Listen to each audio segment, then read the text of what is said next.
Greetings, beloveds, and welcome to week 5 of the Bible in 100 Days. We have finished Joshua and we have moved through Judges and are now in 1 Samuel.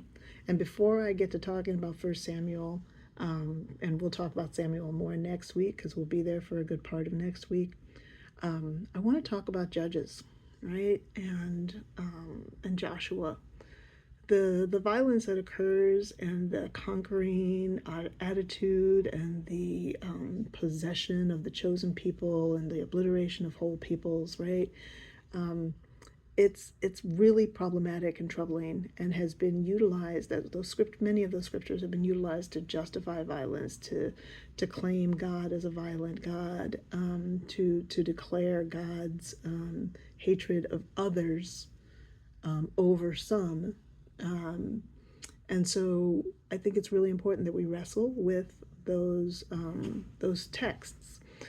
And so I want to share with you just an insight that occurred to me as I was listening and reading through Judges, particularly this week. Judges, every time there was a new judge, a new leader selected, the people had forgotten who they were. And they fell away and they began to pray to other gods, and they began to break the covenant with God and behave in ways that were not helpful to community building and care for one another.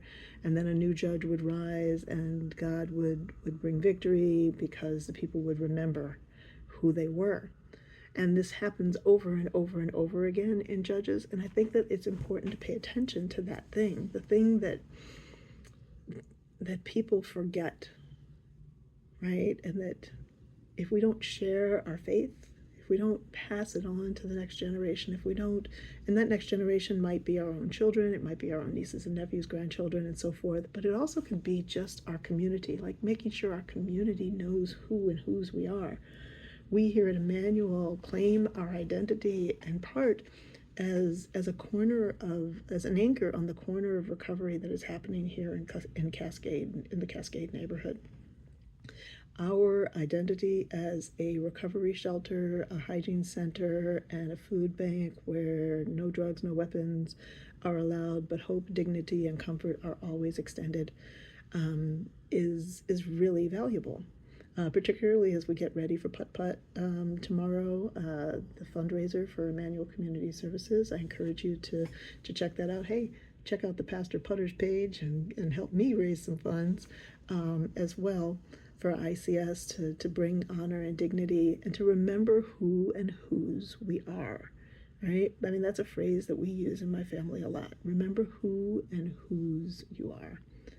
The entire book of Judges to me felt like this constant refrain of remember who and whose you are, and then the people would forget. And then there might be some judge that would rise up who would say, remember who and whose you are.